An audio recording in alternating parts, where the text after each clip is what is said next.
At ayan nga guys, nagpa-survey tayo. Nag-post tayo kung anong ulam natin at marami ngang nag-comment doon. And naantig nga tayo dun sa mga ibang sagot dun guys.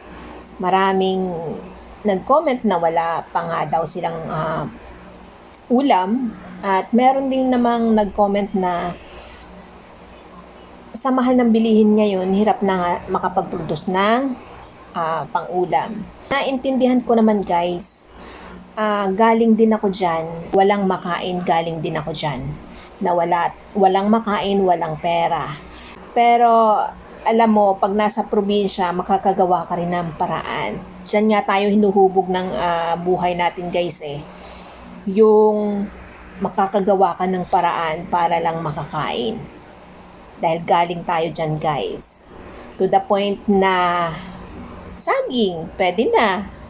Mais, kung ano yung nasa paligid mo na pwede mong anihin at lutuin, makakain ka na. 6 years old pa lang ako, natuto na ako magluto ng kahit ano. Kasi sa probinsya namin guys, ang nanay ko, ang tatay ko mag-aani yan na alis na bahay. So may iwan ako sa bahay mag-isa, walang pagkain. So walang bigas, walang pambili ng bigas, walang pambili ng kung ano. Ni kape nga wala nga guys eh. So ang gagawin ko para pagka galing nilang anihan, mainit yun guys eh, mainit sa anihan. Isip ko, 6 na taon pa lang ako guys naisip ko pag uwi nila meron na silang makain. Since wala kaming bigas guys, ang ginagawa ko, at least man lang may ulam.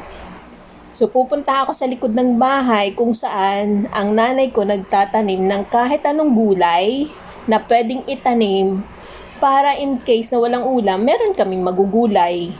So kukuha ako ng dahon ng saluyot guys, dahon ng kamote, okra, talong, at kung ano pang pwedeng kunin sa likod ng bahay na tinanim ng nanay ko. 6 na taon ako that time guys Tapos, ang gagawin ko, hugasan ko yun, lilinisin ko, hihiwain ko, at ilalaga ko yun guys. Ilalaga ko yun, lalagyan ko ng asin. Para pagdating ng nanay at ng tatay ko, kahit wala kaming kanin, merong mainit na sabaw.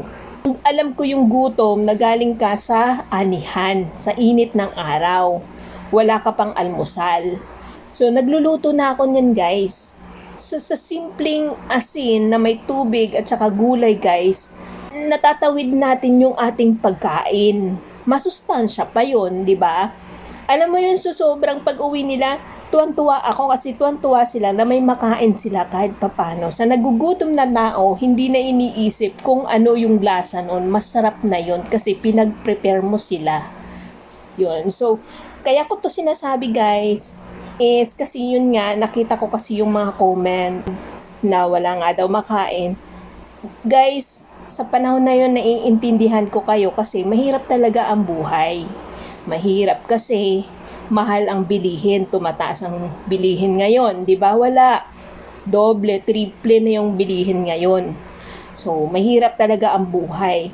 Pero guys, hanggat may paraan, gagawan nyo ng paraan. So, tulad ng isi-share ko sa inyo ngayon, magluluto tayo ng ulam na wala pang 100 ang magagastos nyo guys. So, paraan lang yun guys. Paraan para makakain ang pamilya. Ngayon, kung nasa probinsya kayo guys, hindi nyo na kailangan gumastos pa. Again, hindi nyo na kailangan gumastos pa kasi malawak ang lupa sa probinsya at pwede kayong magtanim. So, tara guys, samahan nyo ako kung anong lulutuin ko ngayong araw na to. Salamat guys! So, ang lulutuin natin ngayon guys, kailangan mo lang ng sardinas na 25 pesos at saka pechay na 20, isang tali, pwede na. Pwede na rin yung repolyo guys.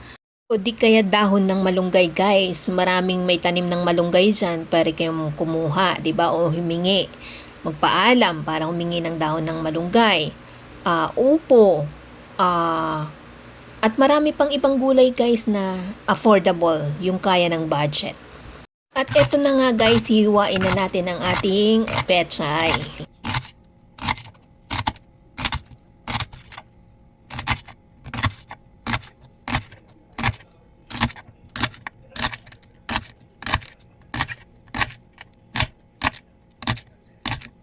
O di ba ang ganda niyang pakinggan guys kasi sariwa yung ating pechay ang lutong niya. Ngayon maghiwa na rin tayo ng kamatis, sibuyas, and bawang. So nahiwa na natin yung ating pechay guys. Ayan yung pinakadahon at ito yung pinaka-stem, pinaka-puno niya. Hiniwalay natin kasi unahin nating igisa yung puno niya. At eto na nga guys, ginisa na natin yung bawang, sibuyas at saka yung kamatis. Antayan na lang nating maluto. Lumambot na nga ang kamatis guys, isinunod na natin yung sa ating sardinas. Tapos inilagay na din natin yung ating pechay. So eto na lang yan guys. Pinapakuluan na natin, hindi na natin pinakita yung paglagay ng pechay at saka yung sardinas. Tinimplahan na natin ng asin at paminta guys. Eto na nga, luto na nga guys ang ating ulam na wala pang 100. Salamat guys!